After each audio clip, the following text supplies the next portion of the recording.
She took the job nobody wanted at the cruel millionaire's house and lived the best days of her life. The job posting had been up for 3 months with no takers. Work for the man they called the Ice King, they said, and you'll be broken within a week. Before we get deep into the story, please let me know in the comments where you're watching from. Hit subscribe if you're hooked in and ready to enjoy this story. Because tomorrow, I have another beautiful story to share with you and I don't want you to miss it for anything. Now, let's get into the story. The fluorescent lights of the employment office buzzed overhead like angry wasps, casting a sickly yellow glow over the rows of worn plastic chairs.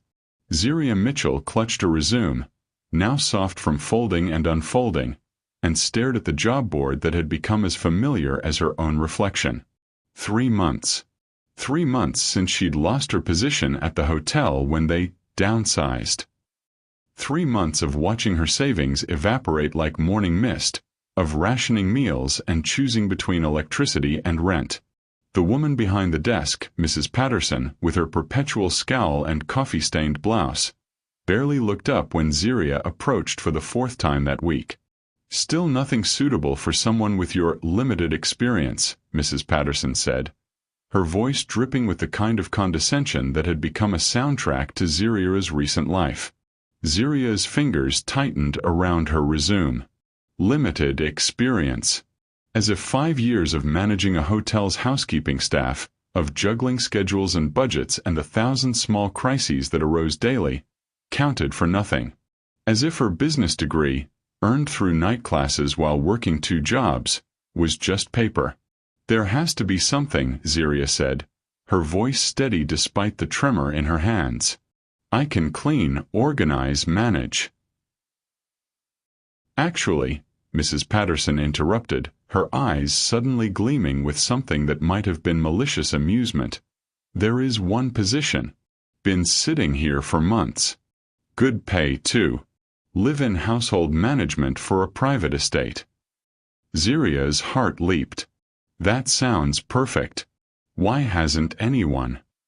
"Because it's for James Harrison." Mrs. Patterson's smile turned sharp. "You know, the Harrison heir. The one they call the Ice King." The name hit Zeriah like a physical blow.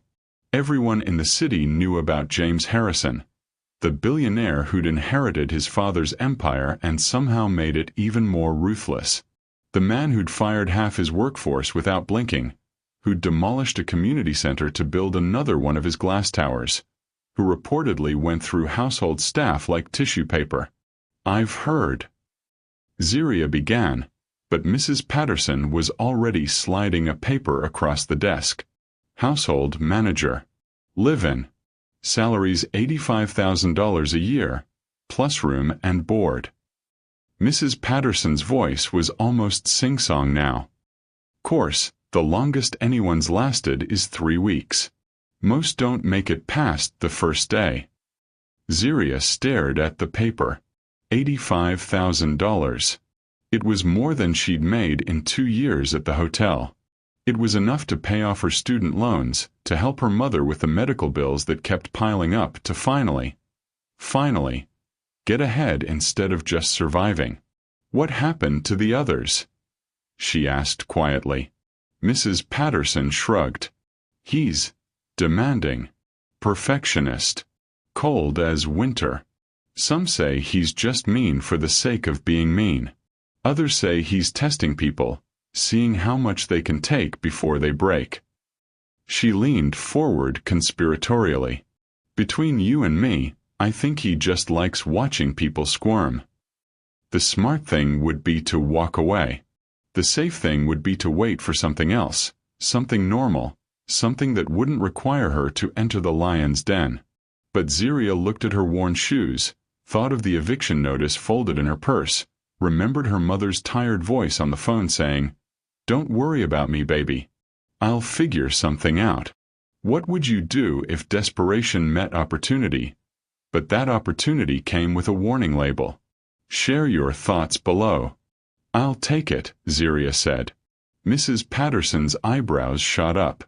"You sure about that, honey? I mean, I admire the courage, but..."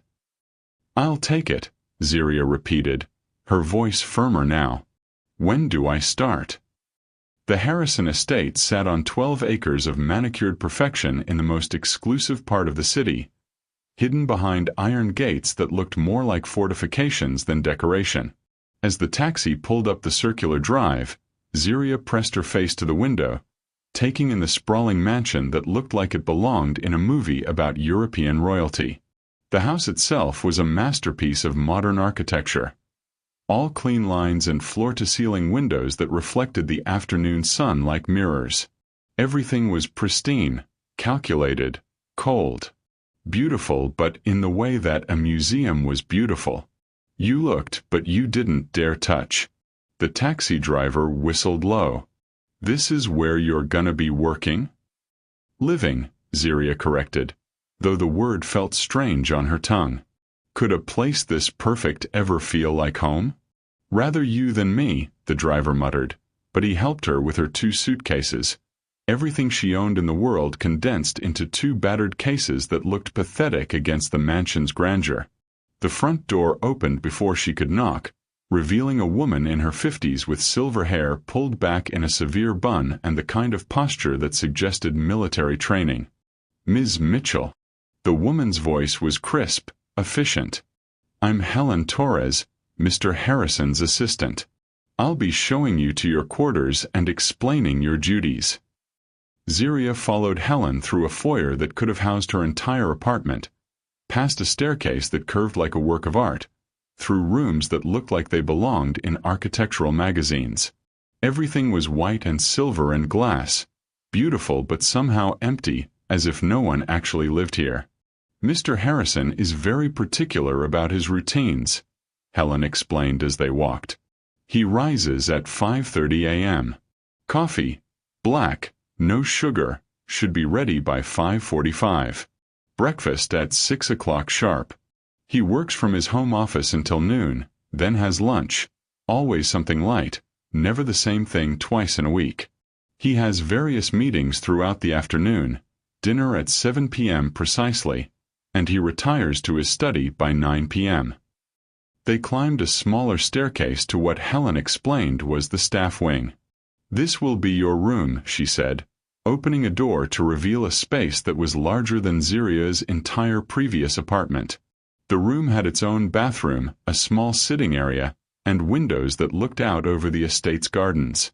"It's beautiful," Zeriah said honestly. "Mr. Harrison believes in treating his staff well, as long as they meet his standards." Helen's tone suggested that meeting those standards was about as likely as winning the lottery. "Your duties will include managing the household staff, though at the moment, that's just the groundskeeper and the cleaning service that comes twice a week. You'll also be responsible for Mr. Harrison's scheduling, his meals, maintaining his personal spaces, and ensuring the house runs smoothly." Helen handed her a thick folder. "These are the house rules. I suggest you memorize them. Mr. Harrison doesn't tolerate mistakes." As Helen turned to leave, Zeriah found herself asking, "What happened to the others? The people who had this job before me?" Helen paused at the door, her expression unreadable. "They discovered they weren't suited for the position." "But what does that mean, exactly?" For a moment, Helen's professional mask slipped, revealing something that might have been pity. "Mr. Harrison is a complicated man, Ms. Mitchell. He's been hurt and hurt people sometimes. Hurt people. My advice: don't take anything personally, do your job perfectly, and maybe, you'll be the one who lasts." Then she was gone, leaving Zeriah alone in her beautiful prison, clutching a folder full of rules for pleasing a man everyone called the Ice King. That night, Zeriah lay in the most comfortable bed she'd ever slept in, staring at the ceiling and wondering what she'd gotten herself into. Through her window, she could see lights in what Helen had told her was Mr. Harrison's study. He was there, just a few hundred yards away, the man who would determine whether she sank or swam. She thought about her mother, about the medical bills, about the dreams she'd put on hold for so long they'd started to feel like fantasies. This job, This chance, it was everything she needed. All she had to do was survive James Harrison. How hard could it be?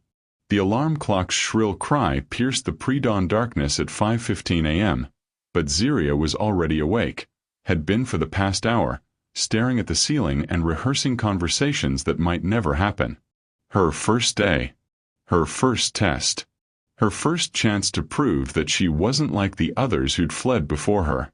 She dressed carefully in her best professional outfit. A black blazer and skirt that she'd worn to every important interview for the past 3 years. It was showing its age, but it was clean and pressed, and it made her feel like someone who belonged in a place like this, even if she wasn't sure she did. The house was tomb quiet as she made her way to the kitchen, her footsteps echoing on the marble floors despite her efforts to move silently. Everything was exactly as Helen had described. Coffee maker on the counter, premium beans in the cabinet, a precise schedule that left no room for error. 5:45 a.m. Coffee ready. Black, no sugar. She'd barely finished brewing when she heard footsteps on the main staircase. Measured, deliberate, the sound of someone who expected the world to arrange itself around his schedule. Zeriah's hands trembled slightly as she poured the coffee into the fine china cup Helen had specified, but she forced them steady. First impressions mattered, especially when you were trying to survive in a house that had claimed so many others. James Harrison entered the kitchen at exactly 5:46 a.m. The first thing that struck her was how different he looked from his newspaper photos. Those always showed him in expensive suits, positioned against cityscapes or boardroom tables, his expression cold and calculating. In person, in the soft morning light of his own kitchen, he looked tired. There were lines around his eyes that spoke of sleepless nights, and his dark hair was slightly mussed, as if he'd been running his hands through it. He was tall, taller than she'd expected, with the kind of presence that filled a room even when he wasn't trying. His eyes, a pale blue that reminded her of winter sky, swept over her with the efficiency of someone conducting an inventory. Ms. Mitchell. His voice was deep, controlled, giving nothing away. I trust you found your accommodations satisfactory. Yes, sir. Thank you. She held out the coffee cup, noting how his fingers brushed hers as he took it. His hands were cold, she noticed, but steady. He sipped the coffee, his expression unchanging. For a moment that stretched like eternity, he said nothing, just studied her over the rim of his cup. Then, Helen briefed you on the morning routine. It wasn't a question, but she nodded anyway. Yes, sir. Breakfast at 6 o'clock. Would you prefer the usual or? The usual will be fine. He moved to the large windows that looked out over the estate's gardens, his back to her now. I assume you've reviewed the house rules. Zeriah had memorized them. 47 specific guidelines covering everything from the proper way to arrange his meals to the exact temperature his office should be maintained at. No music during work hours.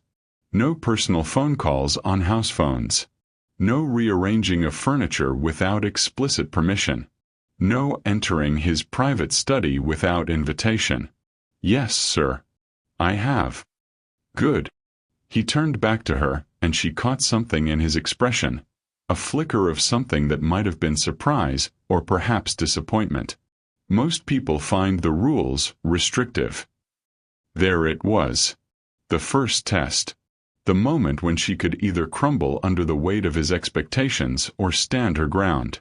I find structure helpful, she said simply. It removes ambiguity. Something shifted in his eyes. Indeed. The next hour passed in careful choreography. She prepared his breakfast, steel-cut oats with fresh berries, whole grain toast, fresh orange juice, while he read his morning reports on a tablet. He ate in silence, his movements precise and economical. She cleaned around him, maintaining the invisible boundaries that the house rules had established. At 7:30, he rose to leave for his office. I'll be in meetings until lunch. The cleaning service arrives at 9 o'clock. Ensure they focus on the guest wing. I'm expecting visitors next week. Of course, sir. What would you prefer for lunch? Something light. Surprise me. He paused at the kitchen door, looking back at her. The last 3 household managers found that particular instruction challenging. The way he said it, with a slight emphasis on last 3, made it clear this was another test. She met his gaze steadily. I like challenges, Mr. Harrison. For the first time, she saw something that might have been the ghost of a smile. We'll see. The cleaning service arrived precisely at 9 a.m. 2 women in their 40s who introduced themselves as Maria and Sophie. They were efficient, professional, and clearly familiar with the house's exacting standards. But as they worked, Zeriah noticed something else. They were afraid. Mr. Harrison, he's very particular, Maria said quietly as they worked together to polish the already spotless dining room table. The last girl, she moved one of his books maybe 2 inches, and he noticed. Made her pack her things that same day. Sophie nodded grimly. The one before her, she used the wrong cleaning product on his bathroom mirrors. He said she was careless with details. Gone by evening. Zeriah listened to their warnings with growing unease. These weren't stories of a demanding employer. They were stories of a man who seemed to take pleasure in finding fault, in catching people in mistakes so he could dismiss them. What about the one before that? She asked. The 2 women exchanged glances. That was different, Maria said softly. She lasted 3 weeks. Longest anyone's made it in 2 years. What happened to her? She tried to get personal. Asked him about his family, his life. Tried to be friendly. Sophie's voice dropped to a whisper. He doesn't like personal. He fired her the next day, said she was overstepping boundaries. The message was clear. Do your job, don't ask questions, don't try to connect. Stay invisible, stay safe. But as Zeriah walked through the house that morning, reviewing the rules and routines, she found herself wondering about the man who lived in this beautiful prison. The house was perfect, but it was also sterile. There were no personal photographs, no mementos, no signs that anyone actually lived here rather than just existed here. In the living room, she found a grand piano, its black surface gleaming but covered with a thin layer of dust. Sheet music sat on the stand, Chopin's Nocturne in E-flat major, but it looked like it hadn't been touched in months. She ran her finger along the keys, not pressing hard enough to make sound, just feeling the smooth ivory. Are you a musician, Ms. Mitchell? She spun around, her heart hammering. James Harrison stood in the doorway, having moved with the silence of a cat. His expression was unreadable, but his eyes were fixed on her hand still resting on the piano keys. I'm sorry. I wasn't. I didn't mean to. Answer the question. She took a breath, forced herself to meet his gaze. I played as a child. My mother insisted on lessons, even when we couldn't really afford them. She said music was important, that it fed the soul. And do you believe that? That music feeds the soul? The question seemed loaded with meaning she couldn't decipher. I think music has the power to heal, to connect people, to say things that words can't. He stepped into the room, his footsteps muffled by the thick Persian rug. Play something. Sir. The piano. Play something. His voice was quietly commanding, the tone of someone accustomed to obedience. I haven't played in years. And the house rules say. I'm amending the rules. He moved closer, and she caught the scent of his cologne, something expensive and subtle. Play. Her hands trembled as she positioned them over the keys. What did you play for a man who seemed to take pleasure in finding fault? Something technical to show skill? Something safe and familiar? Instead, she found herself playing from memory, her fingers finding the melody of "The Way You Look Tonight," a song her mother used to hum while cooking dinner, a song that spoke of love and hope and the kind of everyday magic that made life worth living. The notes filled the room, tentative at first, then growing stronger as muscle memory took over. She wasn't technically perfect. Her fingers stumbled over passages that would have been smooth years ago, but there was something in the music, something honest and real that seemed to transform the sterile space. When she finished, the silence stretched between them like a held breath. She turned to face him, expecting criticism, expecting to be told that she'd overstepped, that she was done. Instead, she found James Harrison staring at her with an expression she couldn't read. His pale eyes seemed to hold depths she hadn't noticed before, and for a moment the mask of cold control slipped. "My mother used to play that song," he said quietly. The words hung in the air between them, intimate and unexpected. For a heartbeat, she saw not the Ice King, but a man who'd lost something precious and hadn't figured out how to find it again. Have you ever had a moment where music or art broke down walls you didn't even know existed? Tell us about it in the comments. Then the moment passed, and the mask snapped back into place. "Lunch will be in 30 minutes, he said briskly. "I trust you'll have something surprising ready." He left her alone with the piano and the echo of his mother's memory, but something had changed. She could feel it in the air, in the way the house seemed to breathe differently around them. Lunch was a revelation. Instead of the predictable salads and sandwiches his previous household managers had served, Zeriah prepared something that required both skill and intuition.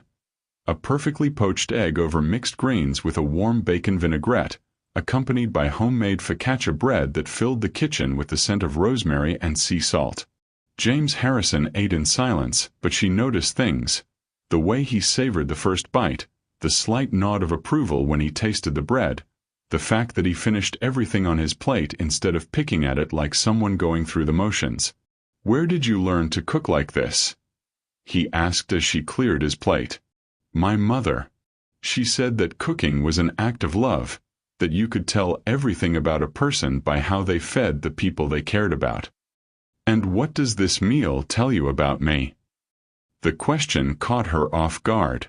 She looked at him, really looked at him, taking in the expensive clothes that couldn't quite hide the loneliness in his eyes, the perfect posture that spoke of someone always on guard. "It tells me you're hungry," she said finally.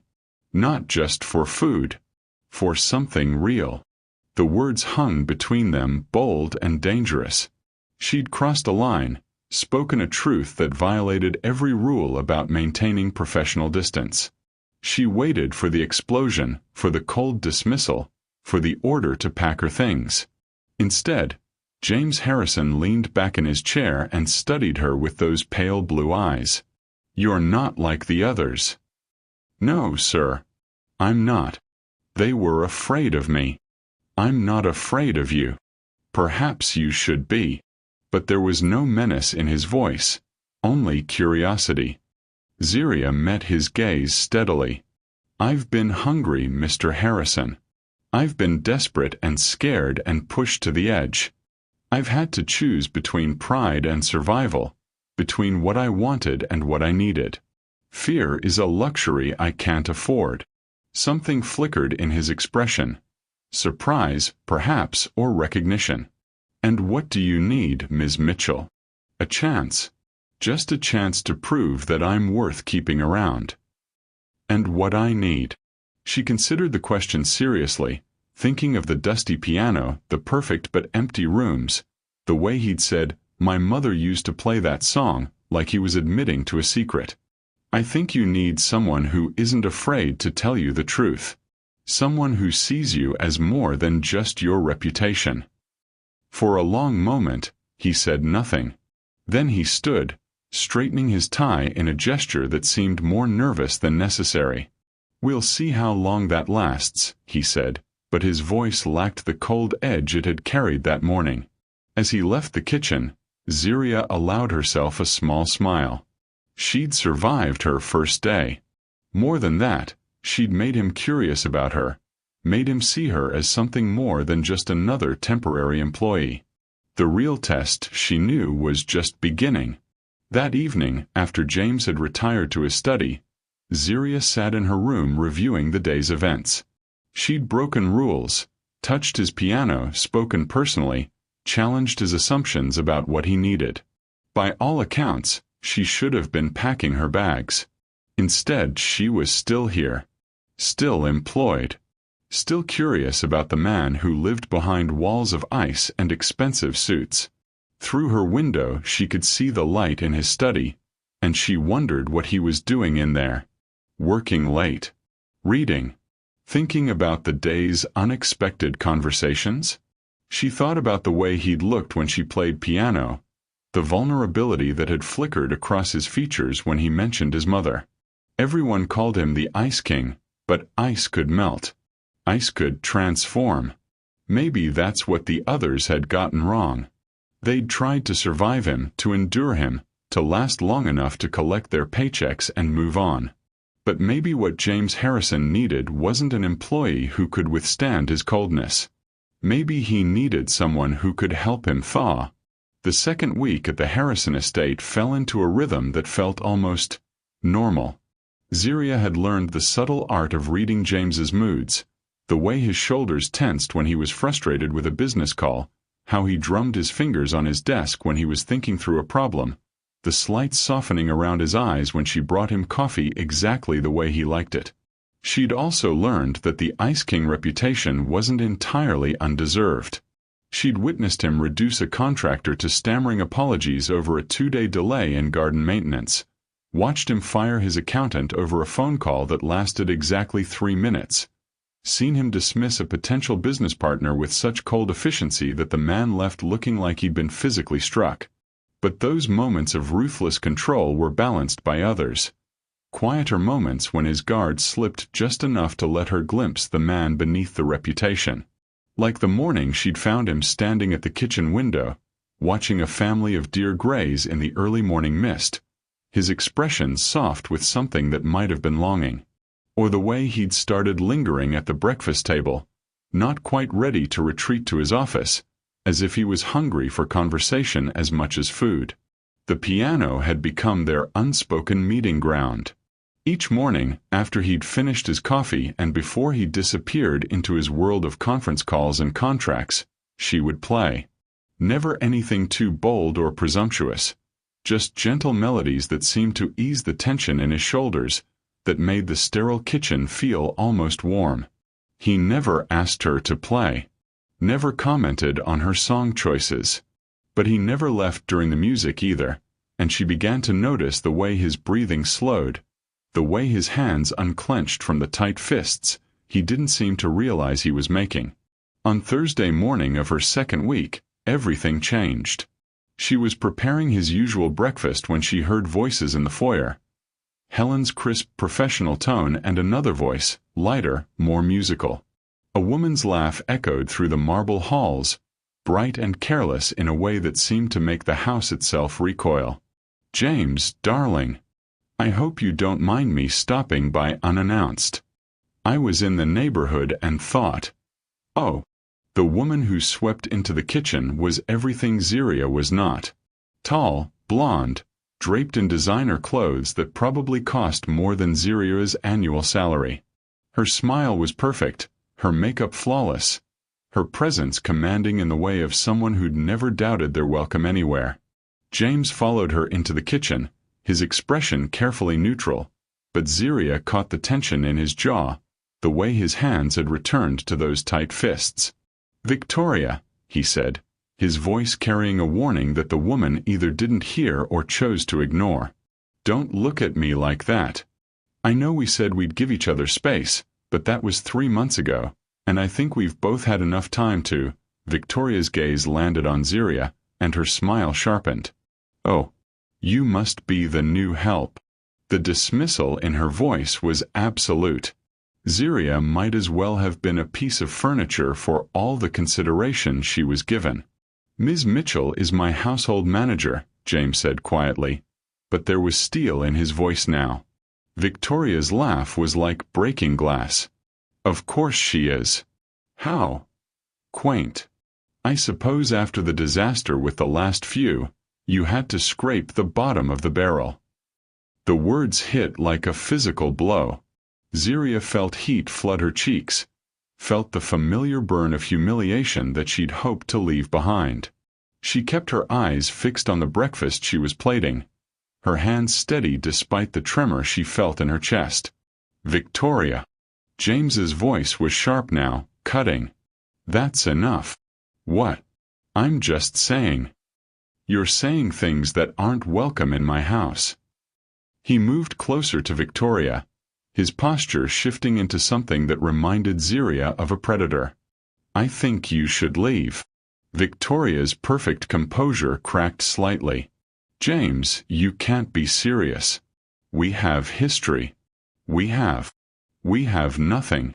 The words fell like stones into still water. We had nothing 3 months ago, and we have nothing now. I made that clear when I asked you to leave then. You were angry. You were hurting because of what happened with your father's will, and you weren't thinking clearly. I was thinking perfectly clearly. James's voice was deadly quiet now. I was thinking about someone who claimed to love me but only showed up when she needed something. I was thinking about someone who couldn't be bothered to attend my father's funeral but had plenty of time to contest his will when she realized she wasn't getting what she expected. The silence that followed was deafening. Victoria's face had gone pale beneath her perfect makeup, and for a moment, Zeriah glimpsed something raw and desperate in her eyes. That's not fair, Victoria whispered. You know that's not how it was. Don't I? James stepped back, his expression shuddering. Helen will show you out. Victoria's gaze darted between James and Zeriah, and something ugly flickered across her features. I see. You've replaced me with the help. How democratic of you. I haven't replaced you with anyone, James said coldly. There was nothing to replace. After Victoria left, the kitchen felt like a battlefield. James stood by the window, his back rigid, his hands clenched at his sides. Zeriah continued preparing his breakfast, moving quietly around the space, unsure whether to speak or maintain the silence. Finally, she placed his plate on the table. Breakfast is ready, Mr. Harrison. He turned, and she saw something broken in his eyes, something that made her chest ache. I'm sorry, he said quietly. You shouldn't have had to witness that. It's fine, she said, though they both knew it wasn't. No, it's not. He moved to the table but didn't sit. Victoria and we have a complicated history. She has a way of bringing out the worst in people. Zeriah found herself speaking before she could stop herself. She brought out the best in you, actually. He looked at her sharply. What do you mean? You defended me. You could have let her comments slide, avoided the confrontation. But you didn't. Something shifted in his expression. She was out of line. She was. But you didn't have to care about that. You could have seen it as just workplace dynamics. The fact that you stood up for me. She trailed off, realizing she was walking into dangerous territory. The fact that I stood up for you what? She met his gaze steadily. It tells me you see me as more than just the help. The words hung between them, heavy with implication. James sat down slowly, his eyes never leaving her face.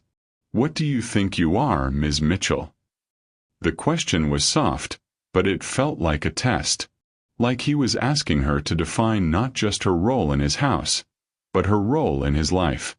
I think I'm someone who makes your mornings a little easier, she said carefully. Someone who knows how you like your coffee and doesn't judge you for needing your routine. Someone who... She hesitated, then took the leap.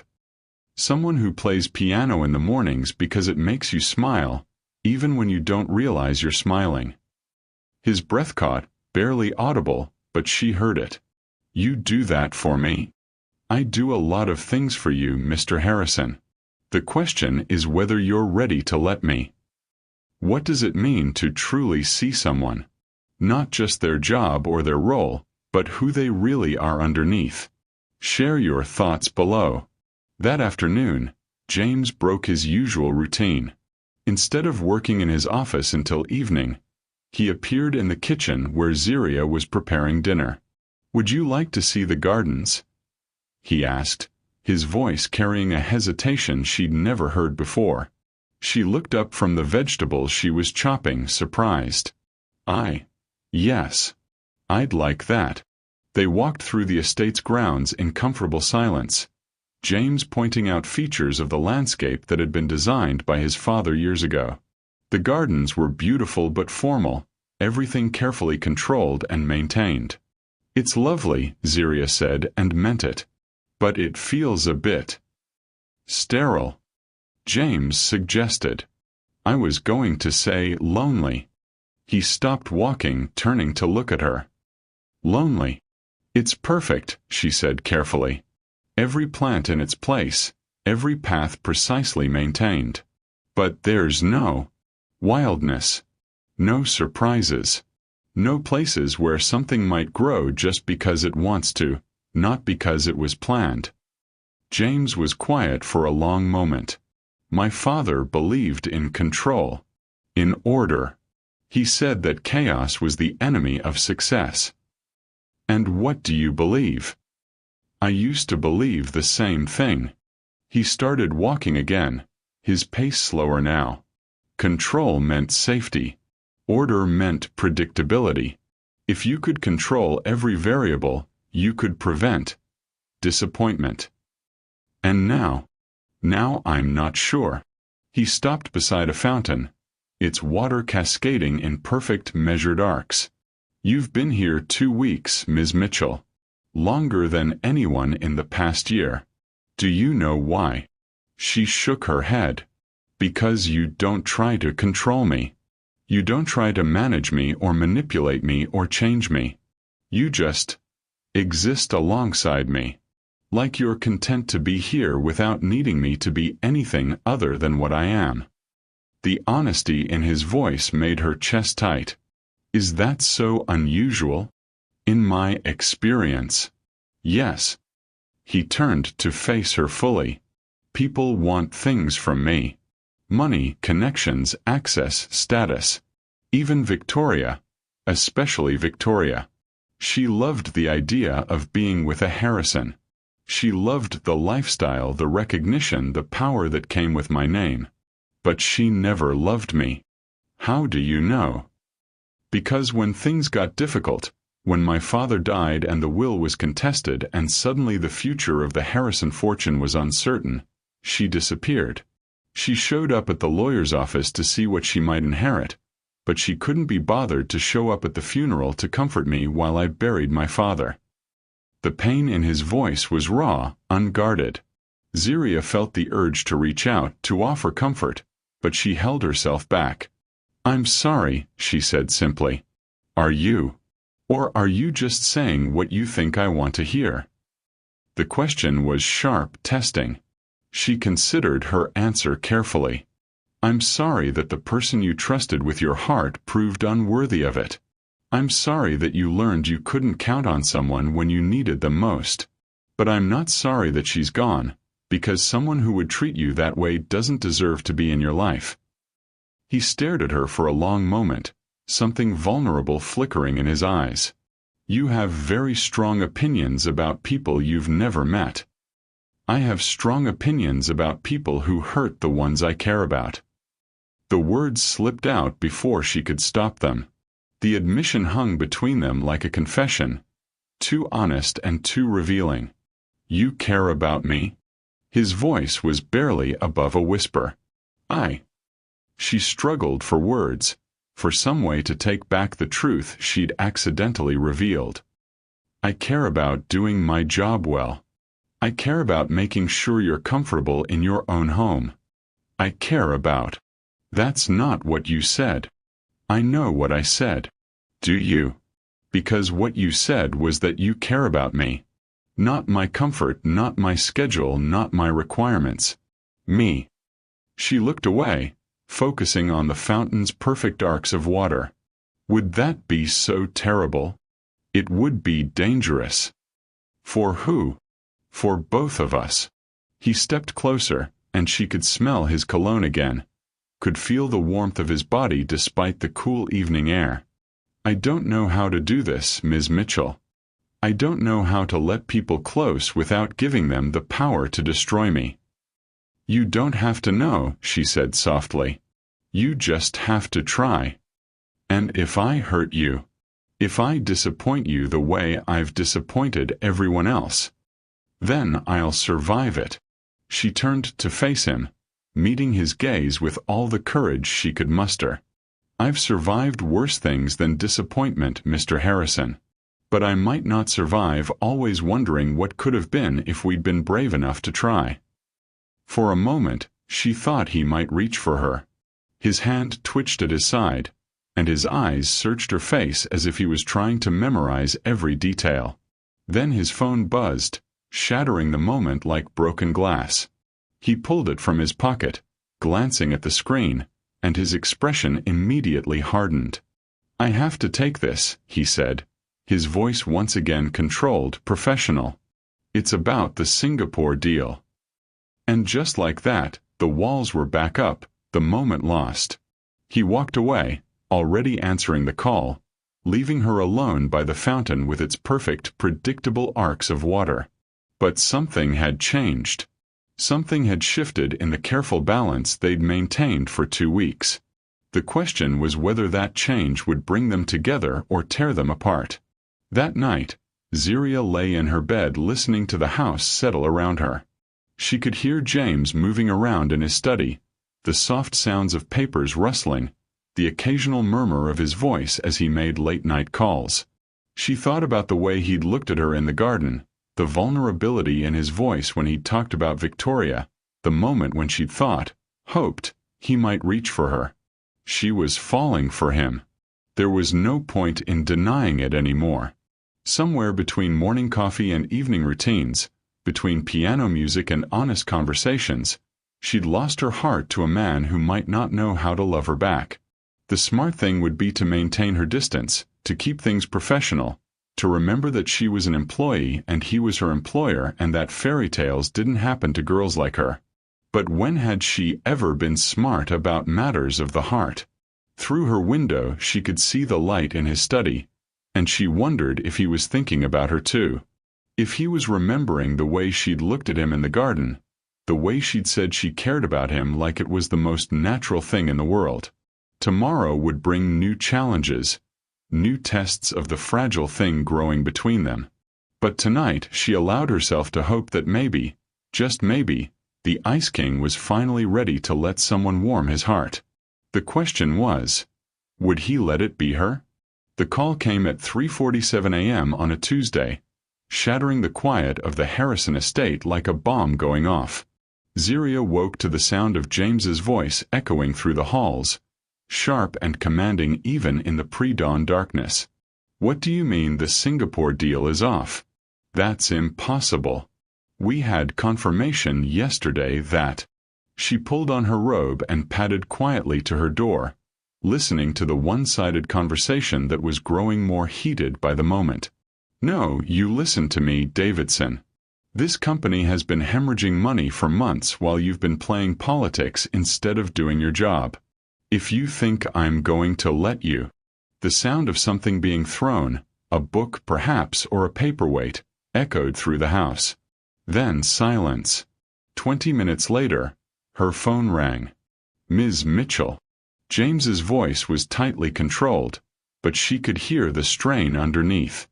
I need you to prepare the house for guests. Corporate executives, board members, lawyers. They'll be arriving throughout the day. Of course. How many should I prepare for? 15, maybe 20. And... A pause.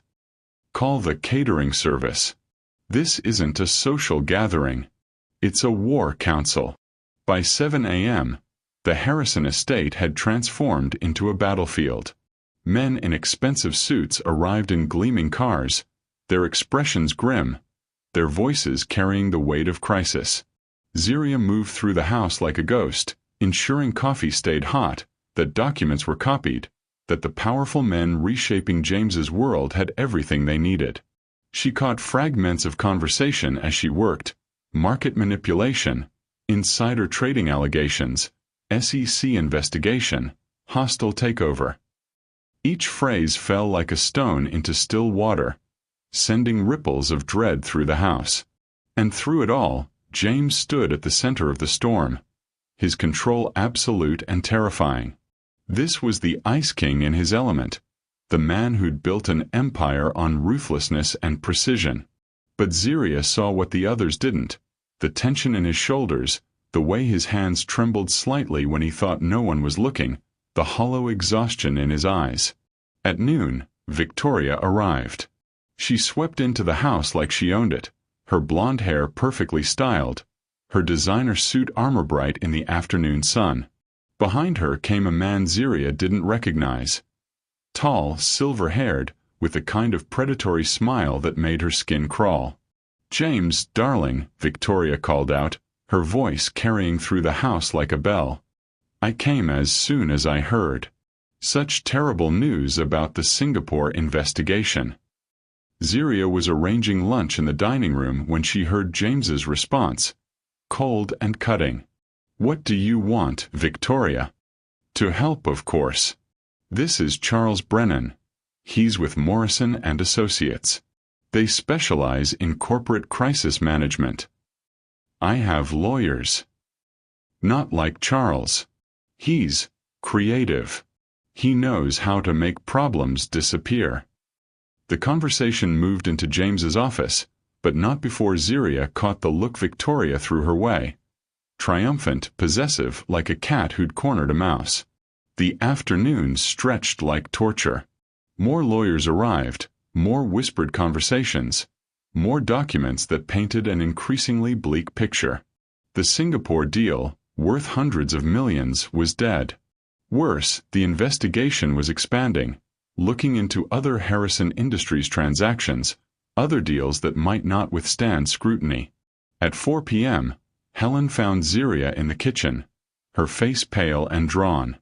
"They're saying it could be criminal charges," Helen whispered. "They're saying someone leaked information to the SEC, someone with inside access to company documents." Who would do that? Someone with a grudge. Someone who wanted to hurt him. Helen's voice dropped even lower. "They're looking at everyone who's had access to his personal spaces, his home office, his private files." The implication hit Zeriah like a physical blow. "They think it was me. They think it was someone with household access, yes. The leak came from documents that were kept here, in his private study." Zeriah's world tilted. "But I've never been in his study.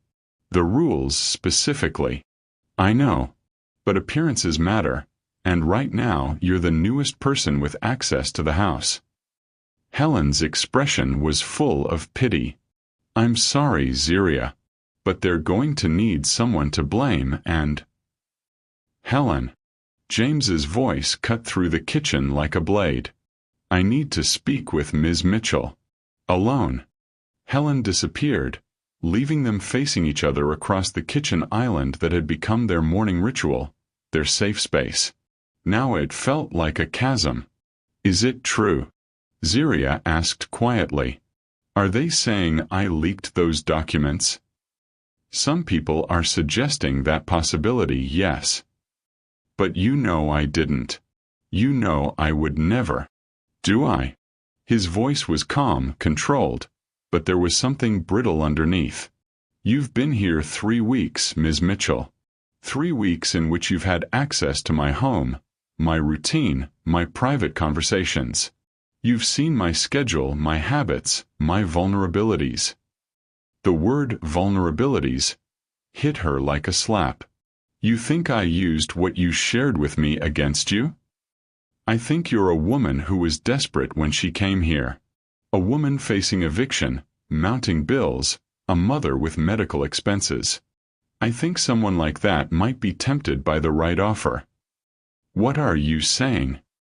I'm saying that Victoria's friend, Mr. Brennan, has done some research. He's discovered that someone matching your description was seen at the Morrison & Associates offices last week. Someone who signed in using the name Z. Mitchell. The blood drained from Zeriah's face. That's impossible. I've never been to any law office. I've barely left this house in 3 weeks. Then you won't mind if we search your room. If we examine your phone records, your bank accounts, your recent communications. You want to search my room? The betrayal in her voice was absolute. You want to treat me like a criminal? I want to protect myself. I want to protect my company, my employees, my future. I want to do what I should have done from the beginning. Trust no one. Including me. Especially you. The words fell between them like a wall being built, brick by brick. Zeriah stared at the man she'd grown to love, the man who'd shared his vulnerabilities with her, who'd defended her against Victoria's cruelty, who'd looked at her in the garden like she was precious. You don't believe me, she said quietly. I can't afford to believe you. That's not the same thing. It's the only thing that matters. She nodded slowly, something dying in her chest. I see. So this is how it ends. The moment things get difficult, you assume the worst. You assume I'm just like Victoria, just like everyone else who's betrayed you. You're not like Victoria. No, I'm worse, aren't I? Because she at least had the decency to be obviously mercenary. I fooled you into thinking I might actually care. Did you? The question was so quiet she almost missed it. Did you fool me? She looked at him, really looked at him, taking in the exhaustion, the fear, the desperate need for control that was eating him alive. This was the man behind the Ice King facade, the man who'd been hurt so many times that he'd forgotten how to trust his own heart. No, she said finally. I didn't fool you. What I felt for you was real. What I feel for you is real. But apparently, that doesn't matter when the world gets scary. Zeriah. It's Ms. Mitchell, she corrected, her voice steady despite the tears she refused to shed. And you're right about one thing. You can't afford to believe me. Not because I'm guilty, but because believing in someone requires courage, and courage requires risk. You've spent so long protecting yourself that you've forgotten how to live. She moved toward the door, then paused. For what it's worth, I hope you find whoever really betrayed you. I hope you get your Singapore deal back, and your company, and your perfect, controlled life. But mostly, I hope someday you find someone brave enough to love you despite your cowardice. Where are you going? To pack. Helen can search my room, examine my phone, do whatever needs to be done to clear my name. But I won't stay where I'm not trusted. I won't stay where I'm not wanted. I never said you weren't wanted. She turned back to him, and for a moment the mask slipped. For a moment she saw the boy who'd lost his father, the man who'd been betrayed by everyone he trusted, the person who was so afraid of being hurt that he'd rather push away love than risk disappointment. You didn't have to say it, she said softly. Your silence said it all. Zeriah was folding her clothes, the same worn pieces she'd arrived with 3 weeks ago, when she heard shouting from downstairs. Male voices, angry and overlapping, then James's voice cutting through the chaos like a knife. What do you mean, fabricated evidence? She crept to her door, listening despite herself. The security footage from the Morrison building. Someone was saying. It's been doctored. The timestamp shows last week, but the metadata reveals it was created yesterday. Someone with professional editing skills created a composite image using photos from social media and security databases. Who would do that? Someone who needed a scapegoat. Someone who wanted to deflect attention from the real leak. Victoria's voice, sharp and defensive. This is ridiculous. Why would anyone go to such lengths? Because James's voice was deadly quiet now. The real leak came from someone with access to both my private files and my personal schedule. Someone who knew exactly when I'd be distracted, when the house would be full of people, when they could slip into my study without being noticed. James, you're being paranoid. Am I? Charles, would you mind explaining to everyone how you knew that Ms. Mitchell had access to my study? Because according to the house rules, household staff are expressly forbidden from entering that space. Silence. In fact, James continued, the only people who have access to my study are Helen, myself, and my girlfriend. The woman I've been seeing for the past 2 months, who knows my schedule, who has keys to every room in this house, who was notably absent from my life during the Singapore negotiations because she was supposedly giving me space. More silence. Then the sound of papers rustling. Helen, James called out. Would you please show Mr. Brennan and Ms. Victoria to the door? And Charles, if I ever see you near my property again, I'll have you arrested for trespassing. James, you're making a mistake. The only mistake I made was believing you 3 months ago when you said you loved me. The second mistake was believing you yesterday when you said you wanted to help. But the biggest mistake I made was 30 minutes ago when I accused an innocent woman of betraying me instead of trusting what I knew in my heart to be true. Zeriah's hands stilled on her suitcase. Through her window, she could see Victoria storming toward a black sedan. Her perfect composure finally cracked. Charles Brennan followed, his phone pressed to his ear, his expression grim. A soft knock at her door made her turn. Ms. Mitchell. Helen's voice, gentle and apologetic. Mr. Harrison would like to speak with you. I'm packing. I know. But he's asking. Not ordering. Asking. Zeriah closed her suitcase with a sharp click. Tell him I'm busy. Zeriah. Helen's voice was softer now. He was wrong. He knows he was wrong.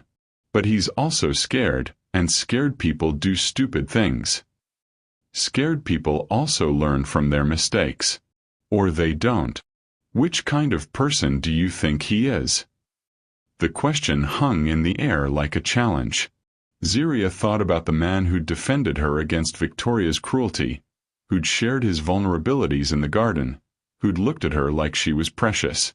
She thought about the boy who'd lost his father, who'd been betrayed by everyone he trusted, who'd built walls so high he'd forgotten how to climb them.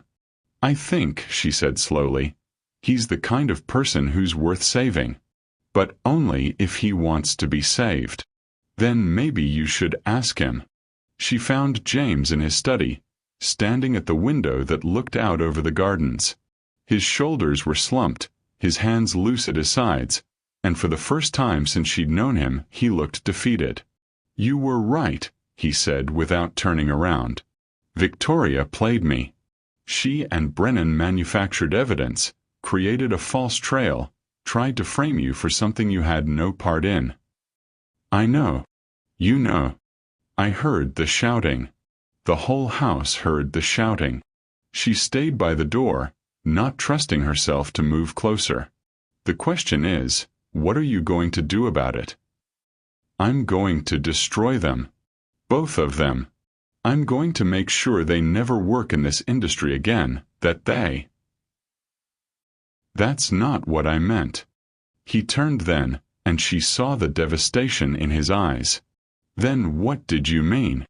I meant, what are you going to do about us? About the fact that you threw away something real because you were afraid it might be false. I don't know. The honesty in his voice was raw, painful. I don't know how to trust anymore, Zeriah.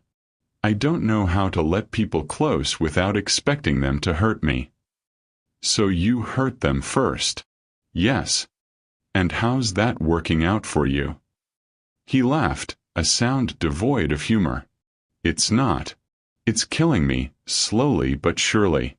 I'm 43 years old, and I have everything I thought I wanted. Money, power, success, and I'm miserable. I'm alone. He struggled for words. I'm empty. You don't have to be. Don't I? Look at my track record. My father, who loved his company more than his son. My mother, who died when I was 12 and left me with a man who thought emotions were weakness. Victoria, who saw me as a bank account with good genetics. Every relationship I've ever had has been about what I could provide, not who I am.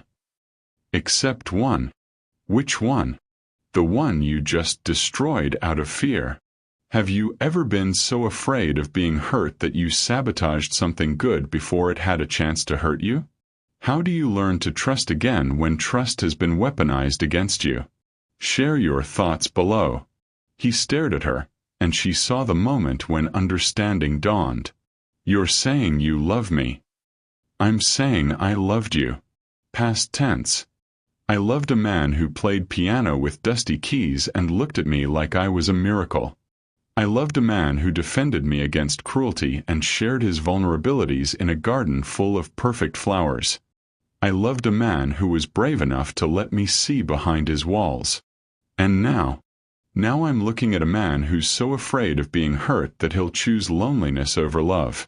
A man who's so convinced everyone will betray him that he betrays himself first. Zeriah. No.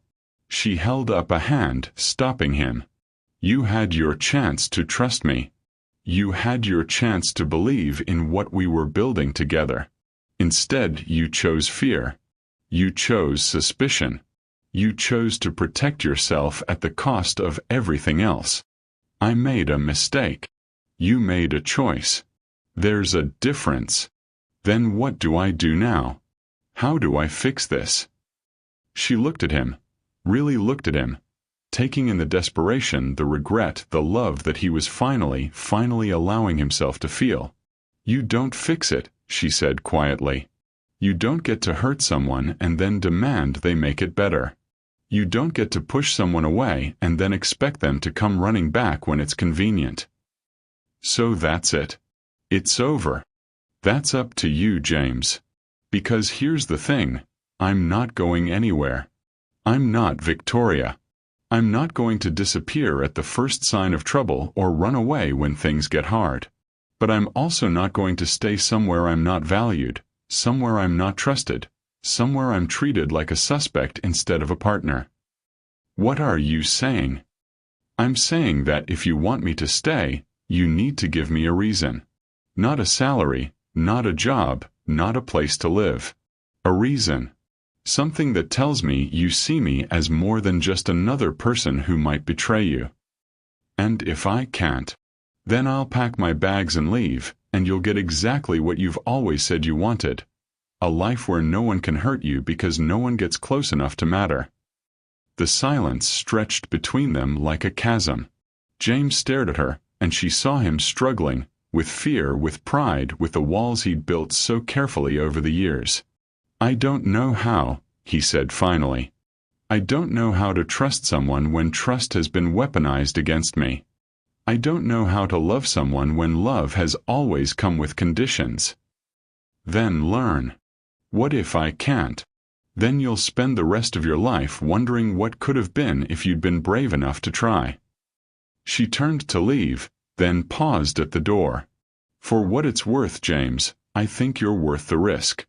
I think you're worth the effort, worth the patience, worth the possibility of being hurt. But you have to think so too. Zeriah, wait. I'll be in my room for the next hour, finishing my packing. If you decide you want to try, really try, you know where to find me. She left him standing in his study, surrounded by the artifacts of his successful solitary life, and wondered if he was brave enough to choose love over fear. The next hour would tell them both everything they needed to know. 53 minutes. That's how long James Harrison stood in his study, staring at the door Zeriah had walked through, paralyzed by the weight of a choice that would determine the rest of his life. Around him, the remnants of his corporate crisis lay scattered. documents, phone records, the debris of Victoria's betrayal. But none of it mattered now. Not the Singapore deal, not the SEC investigation, not the millions of dollars hanging in the balance. None of it mattered because he'd just realized that everything he'd thought he wanted was worthless without someone to share it with. 53 minutes of wrestling with fears that had shaped him since childhood. 53 minutes of hearing his father's voice echoing in his head. Trust no one, James. In the end, the only person you can count on is yourself. But what if his father had been wrong? What if the price of that safety was a lifetime of loneliness? At 54 minutes, he moved. The knock on Zeriah's door was soft, hesitant. Nothing like the commanding presence she'd grown accustomed to. She looked up from her packed suitcase, her heart hammering against her ribs. "Come in." James entered slowly, as if he were walking into a courtroom where his fate would be decided. He looked different somehow, younger, more vulnerable, stripped of the armor of confidence that usually surrounded him. "I've been thinking," he said, his voice barely above a whisper. "About what?" "About the first morning you played piano for me. Do you remember what song it was?"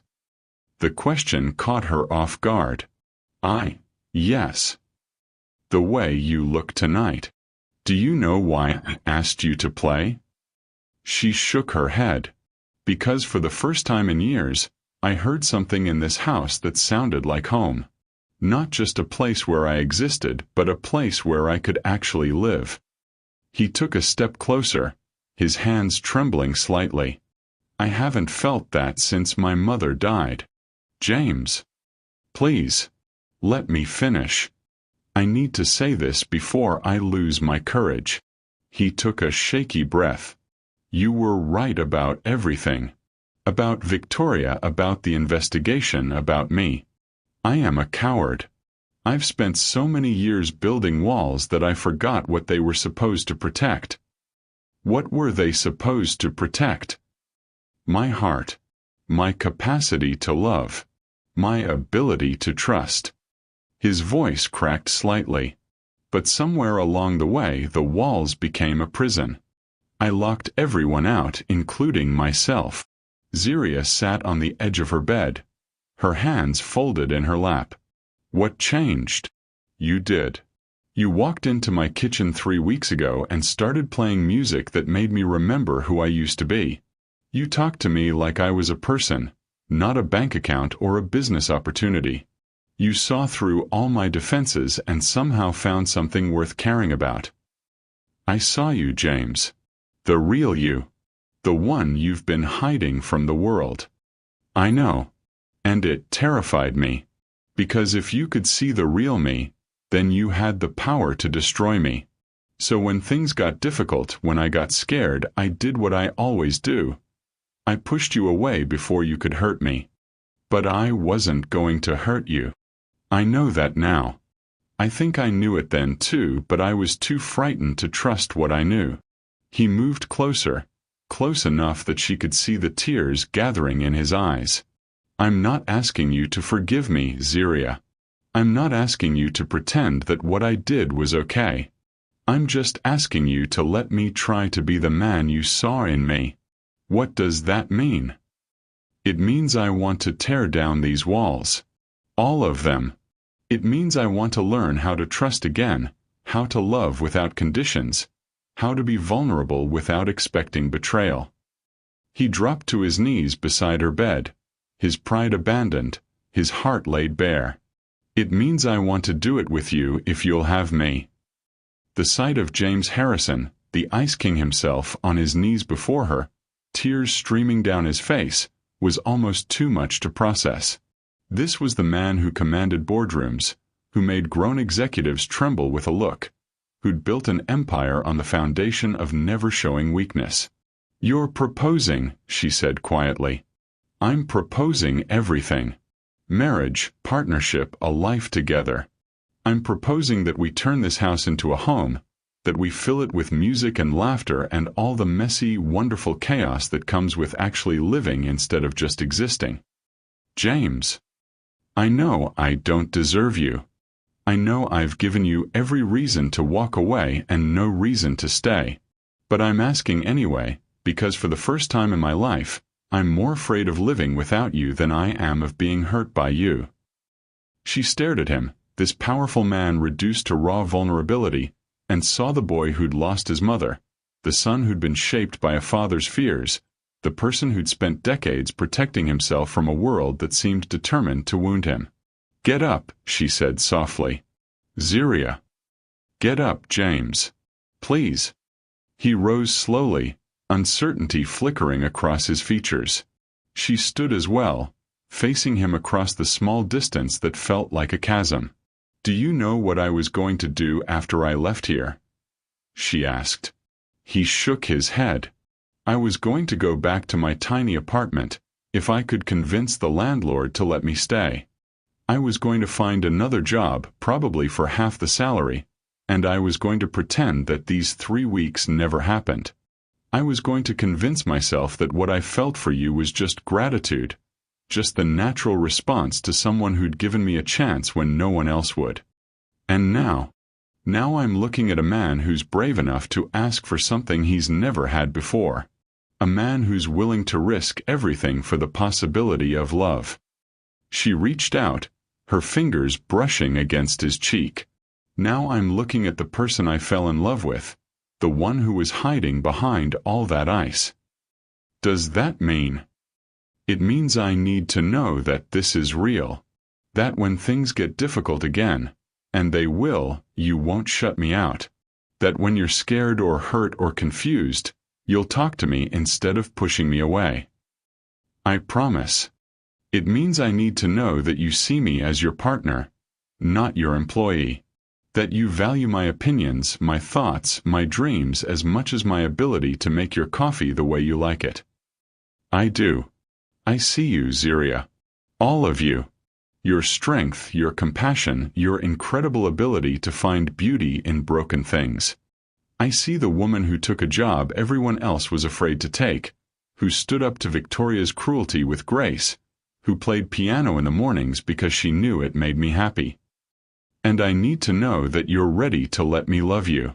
Not just the successful businessman, not just the billionaire heir, but the man who gets lonely in the evening and who still misses his mother and who's afraid sometimes that he's not worthy of being loved. I'm ready." His voice was barely a whisper. "I'm scared, but I'm ready." She studied his face, searching for any sign of the walls that had defined him for so long. Instead, she saw only openness, vulnerability, love offered without conditions or expectations. "Then yes," she said, stepping into his arms. "Yes to everything. Yes to marriage, yes to partnership, yes to turning this house into a home. Yes to you, James Harrison, exactly as you are." He held her then, desperately, as if she were the only thing keeping him tethered to the earth. She felt his tears against her hair, felt the way his body shook with relief and joy and the overwhelming emotion of finally letting someone in. "I love you," he whispered against her ear. "I love you so much it terrifies me." "I love you too," she whispered back. "And I'm going to keep loving you, even when it's scary, even when it's hard, even when you forget how to trust yourself." They stood there in her small room, holding each other as if they'd discovered something precious and fragile and worth protecting. Outside, the sun was setting over the estate's perfect gardens, painting the sky in shades of gold and rose. "What happens now?" James asked. "Now we learn how to be together. How to love each other without fear. How to build something real and lasting and beautiful. And if I mess up, if I fall back into old patterns, then we'll figure it out together. That's what partnerships are for, helping each other become the people we're meant to be." He pulled back slightly, looking into her eyes. "I want to ask you something." "What? Will you play piano for me? Not as my employee, not as part of a routine, but as the woman I love, in the home we're going to build together." She smiled, the first genuine smile she'd worn in days. "I'd love to." They walked downstairs together, hand in hand, to the living room where the grand piano waited. The house felt different now, not sterile or empty, but full of possibility. James sat on the couch, watching as Zeriah settled at the piano bench. "What would you like to hear?" she asked. "Something hopeful. Something that sounds like a beginning." She thought for a moment, then began to play. The melody that flowed from her fingers was soft and sweet, full of promise and joy. It was a song about new love, about second chances, about finding someone who sees your worth when you've forgotten it yourself. As she played, James felt something shift inside him. The walls he'd built so carefully, so desperately, began to crumble. Not all at once, but gradually, like ice melting in spring sunlight. With each note, each gentle phrase, he felt himself becoming more human, more whole. When she finished, the silence that followed was different from the uncomfortable quiet that had marked their early days. This was the silence of contentment, of peace, of two people who'd found their way home. "That was beautiful," he said softly. "It's called At Last," she replied. It seemed appropriate. At last I found someone who sees me. At last, I found someone brave enough to love me. At last, I found my home." James rose and moved to the piano, sitting beside her on the bench. "May I?" She nodded, and he placed his hands on the keys. His fingers were rusty, uncertain, but the melody he played was achingly beautiful. A simple tune that spoke of gratitude, of wonder, of a heart that had finally learned to trust. "I haven't played in years," he said as the last note faded. "What made you start again?" "You. Everything good in my life starts with you." She leaned against his shoulder, feeling the solid warmth of him, the steady rhythm of his breathing. "So what happens tomorrow?" "Tomorrow, we start building our life together. We figure out how to be partners, how to love each other well, how to create something beautiful out of all the broken pieces we've been carrying." "And the day after that?" "The day after that, we keep building. We keep loving. We keep choosing each other, even when it's difficult, even when old fears try to resurface." "And 50 years from now?" He turned to look at her, his eyes bright with tears and hope and a love so deep it took her breath away. 50 years from now, I want to be sitting right here on this piano bench with you. I want to be playing music with the woman who taught me that home isn't a place, it's a person. I want to be grateful every single day that I was brave enough to choose love over fear." What does it mean to choose love over fear? How do you build trust when it's been broken? Share your thoughts about second chances and the courage to love again in the comments below. She kissed him then, soft and sweet and full of promise. When they parted, she whispered, "I love you, James Harrison. All of you.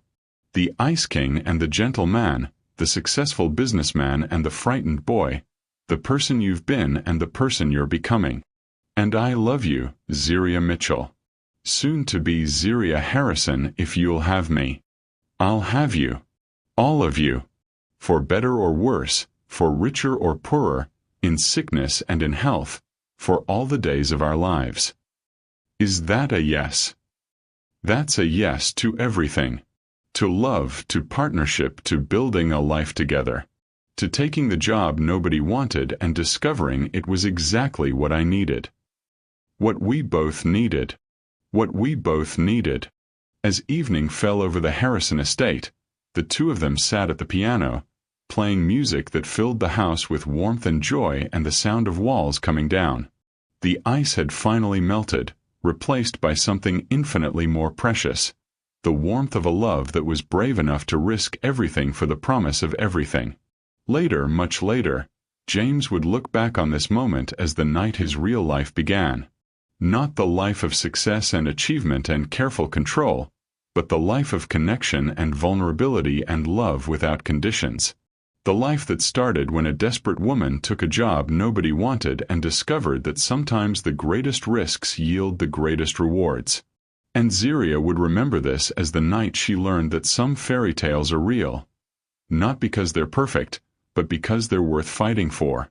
Worth the risk of heartbreak, worth the courage to trust, worth the leap of faith that love requires. The house that had once been a mausoleum of loneliness became a sanctuary of love.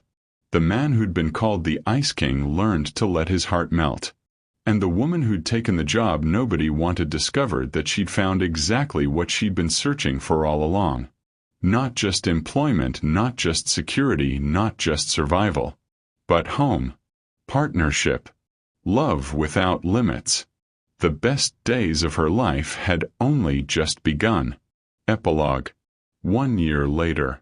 The Harrison estate buzzed with life and laughter, a stark contrast to the sterile perfection it had once embodied.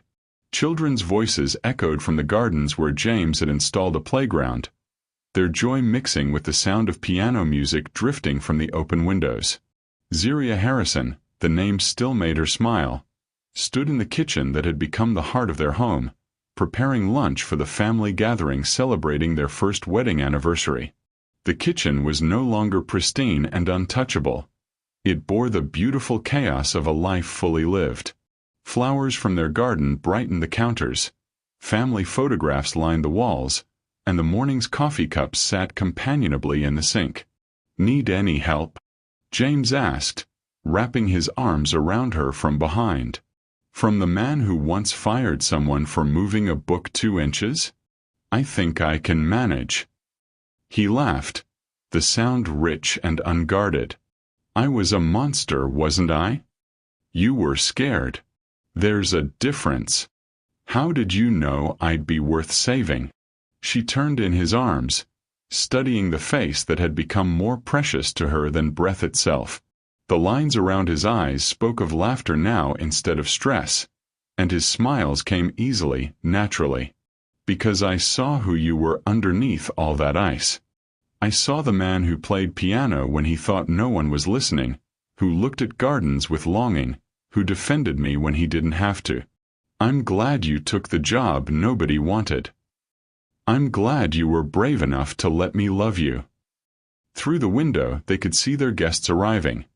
Helen and her husband, Maria and Sophie from the cleaning service who'd become dear friends, colleagues from James's company who'd watched their boss transform from the Ice King into someone capable of joy. "Are you happy?"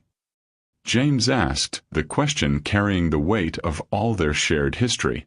"I'm living the best days of my life," she replied, echoing the words that had started their journey.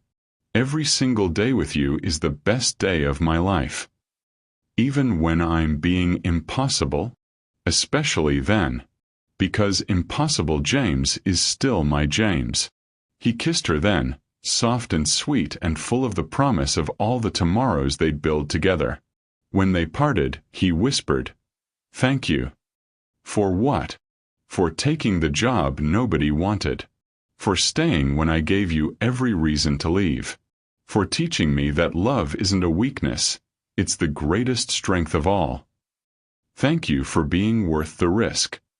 Later, as their friends and family gathered around the piano for the impromptu concert that had become their tradition, Zeriah looked around at the life they'd built together.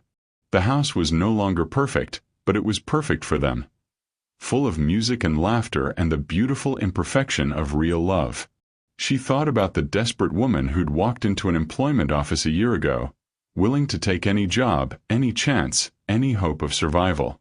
She'd been looking for employment and found her destiny. She'd been seeking security and discovered adventure. She'd been hoping for a paycheck and found a fortune beyond counting.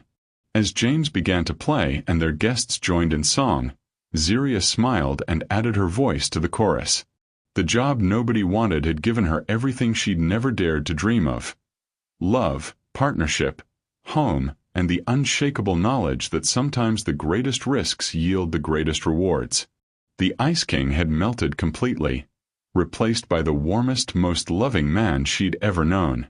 And the woman who'd taken the job nobody wanted had learned that she was exactly what somebody needed. All of their best days were still ahead. Thank you for watching this story to the end. If you enjoyed this story, you will surely love the next one. It's as crazier and more intriguing as you can ever imagine. So do check it out. Click on the image showing on your screen right now to watch the next one.